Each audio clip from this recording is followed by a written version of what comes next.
So hello friends, कैसे हो आप सब। स्वागत है आपका एक और वीडियो में। तो आज का जो टॉपिक है हमारा वो ये होने वाला है। तो स्टार्ट करते हैं सीधा आउटलाइन से। ये वाली ड्राइंग जो है बहुत टफ लग रही है देखने में, लेकिन उतनी है नहीं। तो आप लोग भी ड्राइंग बुक उठा लो और स्टार्ट करते हैं ड्राइंग। तो सबसे पहले हमको एक सर्कल ड्रॉ करना है।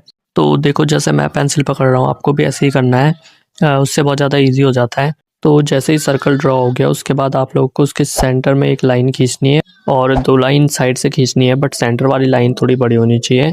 और उसके बाद हम लोग को फ्री हैंडली हैंड ड्रॉ करना है। फ्री हैंड से इसलिए करना है क्योंकि मेथड वगैरह मेरे को ज़्यादा समझ नहीं आते हैं। फ्री हैंड बेसिकली मेरा ज़्यादा अच्छा है क्योंकि मैं बचपन से ही फ्री हैंडली करता हूँ।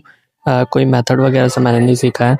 तो ड्राइंग करते करते ऑब्ज़र्व करो कि आपका जो हैंड है वो सही बन रहा है या नहीं बन रहा है। मतलब आप लोग जितना ज़्यादा ऑब्ज़र्व करोगे अपनी ड्राइंग को, आपकी ड्राइंग उतनी ज़्यादा अच्छी लगेगी। मैं अगर कुछ भी चीज़ें एक्सप्लेन करने पे आऊँ, तो शायद आप लोगों को उतना समझ नहीं आएगा। और अब अगर आप लोग खुद की मिस्टेक खुद ही अगर अपनी ड्राइंग में फाइंड करोगे, तो उसके बाद आपको कोई ट्यूटोरियल्स देखने की ज़रूरत भी नहीं पड़ेगी।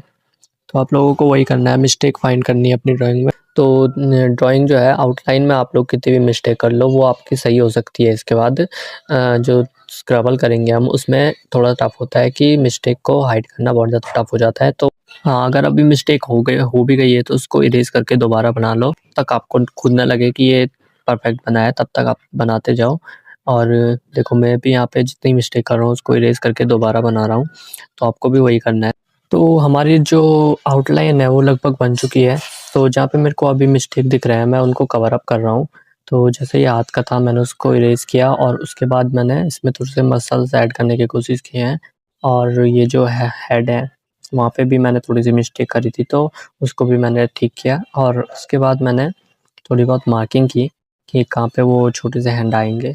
तो यहाँ पे के जो हैंड है उसको हमने ड्रॉ कर लिया है। और उसके बाद हम लोग लगभग हमारी आउटलाइन कंप्लीट हो गई है, तो इसको हम लोग थोड़ा-सा इरेज़ करेंगे।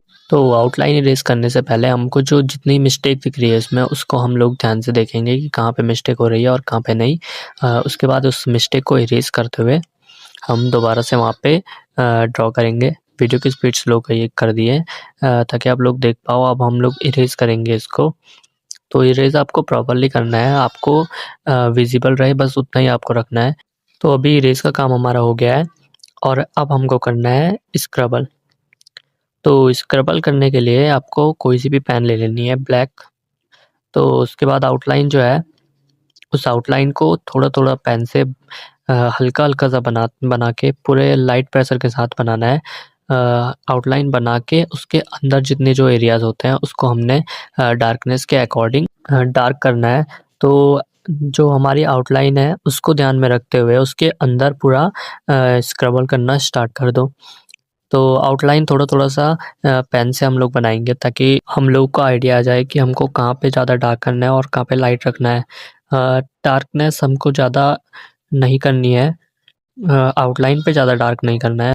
बस आपको वहीं पे करना है जहाँ पे शैडो एरियाज़ होते हैं। तो उसके बाद आपको धीरे-धीरे स्क्रैबल करना है। बहुत ज़्यादा स्पीड मत करना, धीरे-धीरे स्क्रैबल करना ताकि हमारी जो ड्राइंग है उसमें मिस्टेक ना हो जाए। तो बहुत धीरे-धीरे करना है। अब मैं वीडियो की स्पीड बढ़ा रहा हूँ क्योंकि इसके बाद जो है हमें पूरी ड्राइंग में बस स्क्रैबल ही करना है। तो उसको अगर मैं स्लो रखूँगा तो वीडियो बहुत ज़्यादा ही लंबी हो जाएगी। आप लोगों को देखना है अगर कि कैसे कर रहा हूँ स्क्रैबल, तो आप वीडियो को स्लो भी कर सकते हो। तो ये वाला जो हैंड है उसके साइड से आपको डार्कनेस ज़्यादा रखनी है क्योंकि वहाँ पे हमारा शैडो पड़ रहा है दूसरे हैंड का, तो वहाँ पे डार्क होना बहुत ज़रूरी है। और उसके बाद जो हमारा हैंड है उसको हम लोग उसकी जो आउटलाइन है उसको पेन से ड्रॉ करके उसके बाद उसमें भी स्क्रैबल कर देंगे।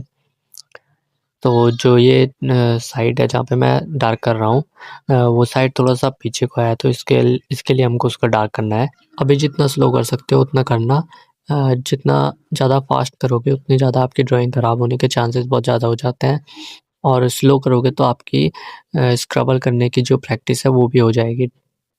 तो यहाँ पे स्क्रैबल करने के बाद इसमें थोड़े से वैल्यूज़ ऐड करने हैं, जैसे कि इस पे थोड़े मसल्स वगैरह होते हैं वो ऐड करना है उसमें। तो ये मसल वगैरह ऐड करने के बाद जो जहाँ पे ज़्यादा डार्क होता है वहाँ पे हम लोग को ज़्यादा डार्क करना है। जैसे नीचे वाले एरियाज़ होते हैं उनमें वहाँ पे बहुत ज़्यादा डार्क होता है, तो उसको लेयरिंग के अकॉर्डिंग पूरा डार्क करना है। तो डार्क करने से मत डरो, अभी जितना ज़्यादा आप डार्क कर सकते हो उतना करना। और ऐसा ज़रूरी नहीं है कि स्क्रबल कर रहे हो तो उससे ड्राइंग स्किल ख़राब होगी, या फिर कई लोग सोचते हैं कि स्क्रबल जो है वो बहुत ज़्यादा बेसिक सी टेक्निक है, मतलब इसमें ज़्यादा स्किल की ज़रूरत नहीं होती है। तो स्किल की ज़रूरत हर किसी चीज़ में होती है। आप लोगों को लग रहा होगा कि स्क्रबल करता है तो इसके अंदर कोई स्किल नहीं होगी, या फिर ये स्क्रबल तो इतना ईज़ी है कि कोई भी कर सकता है। कोई भी नहीं कर सकता, जिसने बहुत ज़्यादा प्रैक्टिस की होगी उससे वही बंदा स्क्रबल कर सकता है। और स्क्रबल इतनी बेसिक टेक्निक है कि आप लोग भी उसको कर सकते हो। थोड़ी-सी आपके अंदर स्किल होनी ज़रूरी है। लाइट एंड डार्क का आपको डिफरेंशिएशन करना आना चाहिए, और उसके बाद आप लोग अगर स्क्रबल कर रहे हो तो आपके स्क्रबल में भी वो चीज़ दिखेगी कि आप लोग डार्क और लाइट वैल्यूज़ का कितना ध्यान रखते हैं। आई थिंक ये ड्राइंग मुझे जितना ईज़ी लग रहा है आप लोगों को शायद नहीं लग रहा होगा। तो आप लोगों को करना कुछ नहीं है, इसमें लाइट और डार्क वैल्यू का ध्यान रखना है। कहीं पे लाइट होता है, कहीं पे बहुत ज़्यादा डार्क होता है, तो बस वही चीज़ का आपको ध्यान रखना है, और उसके बाद आपकी ड्राइंग भी बहुत ज़्यादा रियलिस्टिक लगेगी, जैसे अभी मेरी लग रही है। मुझे भी उतना ज़्यादा नॉलेज नहीं है इस चीज़ का, लाइट एंड डार्क वैल्यूज़ का, बट स्टिल मेरी ड्राइंग अभी ठीक-ठाक लग रही है, रियलिस्टिक। तो आप लोगों को भी वही करना है। और एक चीज़ ये है कि प्रैक्टिस आप लोगों को बहुत ज़्यादा करनी है, ताकि आपका जो वर्क है वो बहुत ज़्यादा इम्प्रूव हो जाए। तो मेरी पहले की ड्राइंग और अभी की ड्राइंग में बहुत ज़्यादा फ़र्क है। स्टिल मैं लर्न कर रहा हूँ, कोई भी चीज़ जो है मैं सीखता हूँ। कोई भी चीज़ मुझे कोई वीडियो दिखती है तो मैं उससे भी सीख लेता हूँ, कोई या फिर कोई भी छोटा बच्चा भी अगर मेरे को कुछ सिखाए तो मैं उससे भी सीख लेता हूँ। तो लर्निंग स्किल आपकी होनी चाहिए। स्किल तो क्या बोल सकते हैं उसको, मतलब ये है कि आप लोग के अंदर एक इच्छा होनी चाहिए कि मेरे को सीखना है। तो पेन से हमारी शेडिंग हो चुकी है, और इसके बाद हम लोग को करना ये है, यहाँ पे एक हैंड ड्रॉ करना है। बहुत छोटा-सा हैंड ड्रॉ करना है, ज़्यादा बड़ा मत बनाना। पेंसिल ले लेनी है आपको, एचबी पेंसिल, और उससे ही हाथ बनाने की ट्राई करना है। ज़्यादा टफ नहीं है, बस लाइट और डार्क वैल्यूज़ का आपको ध्यान रखना है। उसके बाद आपकी ड्राइंग जो है वो रियलिस्टिक लगेगी काफ़ी हद तक। देखो मैं बहुत ज़्यादा स्लोली बना रहा हूँ, क्योंकि ये बहुत ज़्यादा छोटा हाथ है, तो इसमें हमको डिटेलिंग बहुत ज़्यादा रखनी है, तो इसके लिए भी कोई मेथड यूज़ नहीं करना है। मैं तो फ्री हैंडली बना रहा हूँ, और आप लोग भी फ्री हैंडली बनाना। मेथड्स भी बहुत सारे होते हैं, बट मुझे कोई भी मेथड जो है हैंड बनाने का ठीक नहीं लगता है। तो कुछ मेथड ऐसे होते हैं, उसमें कहते हैं कि आपको बॉक्सेस बनाने हैं और बॉक्स से आपका हैंड बन जाएगा। और कुछ मेथड होता है उसमें कहते हैं कि लाइन बना लो पहले हैंड की, और उसके बाद आपका जो हैंड है वो बन जाएगा। बट स्टिल वही है कि लास्ट में आपको आता है फ्री हैंड से ही है, मतलब थोड़े से बॉक्सेस बनाने हैं ताकि आपको आइडिया आ जाए कि हैंड इतना ज़्यादा पतला भी ना बन जाए या इतना ज़्यादा मोटा भी ना बन जाए। इसीलिए वो बॉक्सेस बनाने के लिए कहते हैं। और जो लाइन होती है उसमें हैंड का अलाइन होता है, मतलब ये है कि हैंड ज़्यादा बड़ा ना बन जाए या हैंड ज़्यादा छोटा ना बन जाए। तो बॉक्सेस वाला मेरे को तो वैसे तो सही लगता है, उससे बहुत टाइम बन भी जाता है अच्छा। मैं कई बार कर लेता हूँ, अगर मुझे अ, समझ में नहीं आता है कि कैसा हैंड है या फिर हैंड ड्रॉ कैसे करना है, तो मैं बॉक्स वाले से भी कर लेता हूँ, और कभी-कभी मैं लाइन वाले से भी कर लेता हूँ। तो दोनों ही ठीक है, बट वो फ्री हैंड मुझे ज़्यादा सही लगता है, क्योंकि उसमें ऑब्ज़र्वेशन बहुत ज़्यादा चाहिए, और जो चीज़ टफ़ है वो चीज़ मुझे अच्छी लगती है, क्योंकि उसके बाद हमें कोई सी भी चीज़ें बहुत ज़्यादा ही ईज़ी लगने लगती है। अगर हमने पहले टफ़ वाला चूज़ किया तो उसके बाद हमको बाकी चीज़ें ईज़ी लगती है। तो आपको भी ऐसे ही प्रैक्टिस करनी चाहिए, मतलब टफ़ वाली चीज़ों से प्रैक्टिस करो, उसके बाद जो ईज़ी वाली चीज़ें होती है वो बहुत ज़्यादा ईज़ी लगने लगती है। तो ये चीज़ें जो है टाइम टाइम कंज्यूमिंग है, तो आप लोग को पेशेंस रखना पड़ेगा,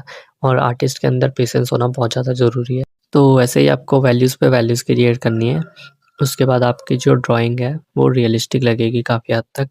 ये जो हैंड है उसके आपको साइड में धीरे-धीरे करके पूरा शेड करना है, और उसके बाद विंकल्स ड्रॉ करने हैं यहाँ पे। तो विंकल बेसिकली हम क्लॉथ के टेक्सचर को दिखाने के लिए बनाते हैं। तो आपको बिल्कुल लाइट प्रेशर के साथ उसी एचबी पेंसिल से जो यहाँ पे है हर एक फिंगर के यहाँ पे विंकल ड्रॉ करने हैं आपको। अब वीडियो की स्पीड बढ़ा रहा हूँ क्योंकि वीडियो बहुत ज़्यादा लंबी हो जाएगी। तो आपको ऐसे ही करके पूरे ड्राइंग में जितने ज़्यादा पार्ट्स हैं वहाँ पे आपको विंकल्स ड्रॉ करना है, और उसके बाद उसको ब्लेंड कर देना है। कोई भी आपके पास ब्लेंडिंग टूल होगा उससे आप लोग ब्लेंड कर दो। और जो उसके बाद आपके पास अगर कोई डार्क पेंसिल है, जैसे डार्क पेंसिल आप लोग 6B या 8B ले सकते हो, 10B भी ले सकते हो।